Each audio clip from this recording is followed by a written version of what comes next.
No one expected a human to last more than 3 seconds on Varkesh Prime.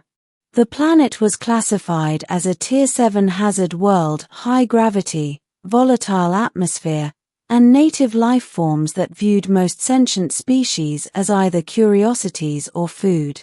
The only reason the Galactic Concord allowed limited access at all was because the dragons of Varkesh had signed the Accords of Containment centuries earlier. They would not expand. They would not conquer. And they would not tolerate interference with their young. That last rule was written in fire. Jonah Hale knew all of this when he signed the contract. He was a logistics engineer, not a soldier. 34 years old, former orbital dock tech, with more scar tissue than medals and a quiet reputation for showing up where things went wrong. The Concorde needed someone to maintain a remote shield relay near the Ember Valleys, a region dragons avoided during nesting season. Minimal risk, the recruiter had said. That was the first lie. Beginning, the wrong place. The relay station sat half buried in black volcanic stone, its energy pylons humming against the constant tremor of the ground. Jonah had just finished recalibrating the outer field when the alarms screamed. Not system alarms. Biological proximity alerts. Great, Jonah muttered, sealing his helmet. Of course. The ground shook harder, too rhythmic to be tectonic. Jonah turned just in time to see the valley wall explode outward in a cascade of molten rock. Something small tumbled out. A dragon child. It was no larger than a hoverbike, its scales a soft copper gold rather than the obsidian black of adults. One wing hung at an odd angle, torn membranes smoking where plasma scorched them. Behind it came the attackers. 3 mercenary skimmers rose from behind the ridge, their hulls marked with no flags and too many weapons. Illegal hunters. The worst kind. They specialized in dragon young, valuable, rare, and defenseless when injured. Jonah's first instinct was to hide. His second was to run. He did neither. The child tried to stand, failed, and let out a frightened, keening cry that vibrated Jonah's bones. Targeting lasers snapped into place across the dragonling's body. Negative, Jonah said aloud, even as his suit warned him of incoming fire. Not today. He stepped out from cover. Middle, 12 blasts. The first plasma bolt hit his left shoulder.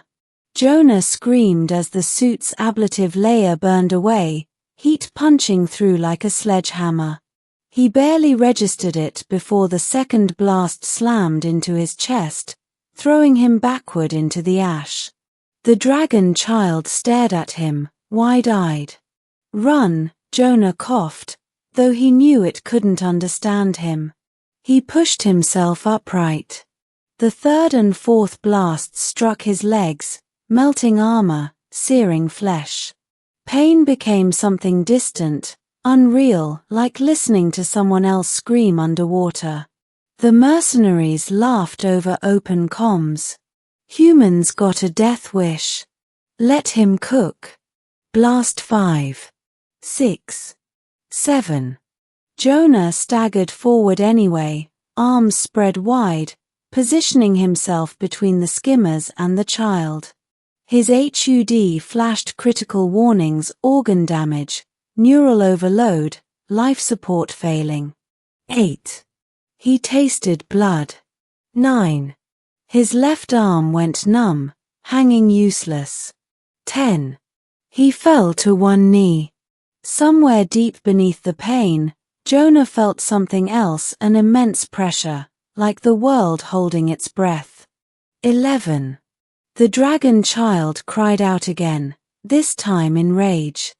Jonah looked up just as the 12th blast hit him square in the back. Everything went white. The silence between flames. The mercenaries never saw it coming. The sky darkened as massive shadows passed overhead.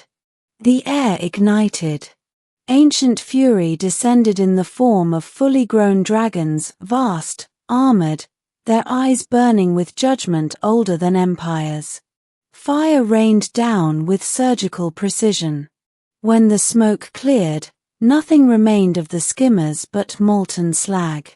The dragon child crawled to Jonah's motionless body, nudging him gently with its snout. Its broken wing trembled. A colossal shape landed beside them. Verilith of the Ashen Crown, elite warden of the brood, commander of the Ember Guard, lowered her horned head and stared at the human. He still breathes, one of the other dragons rumbled, surprised. Verilith said nothing. She gently lifted Jonah in one massive claw, careful not to crush his fragile form. "Take the child home," she ordered. "I will tend to this one." There were murmurs of shock. "He is human," he interfered. "He took 12 blasts meant for my blood," Verilith replied, eyes glowing. "That makes him my concern." Ending when he woke. Jonah woke to warmth. Not the suffocating heat of Varkesh's surface, but something softer. Controlled.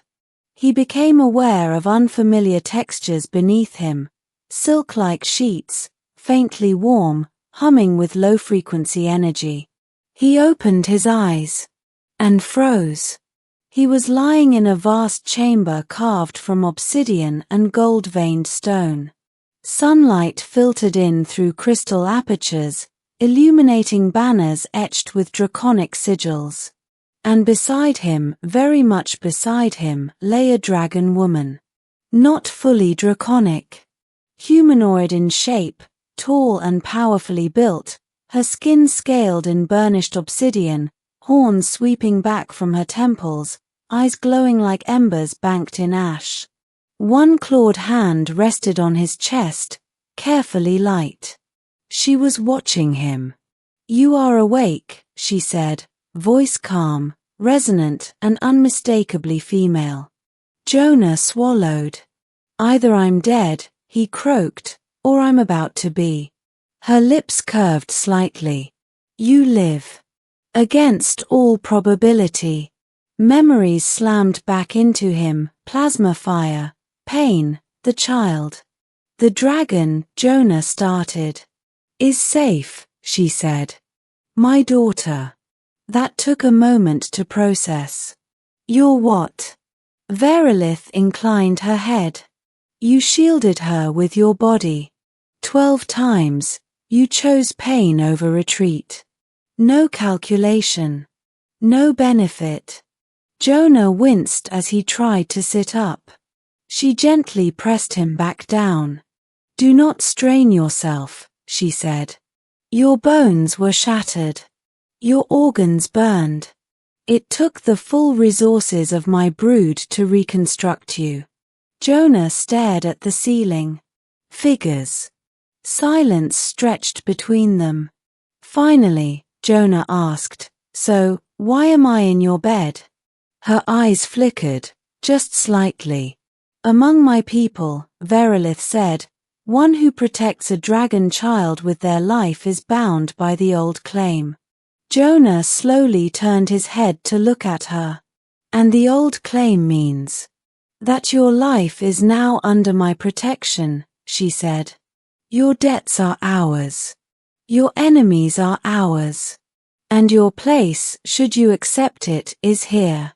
With the dragons," Jonah murmured. "With me," she corrected. Somewhere outside the chamber, Jonah heard a familiar sound, a high-pitched chirp.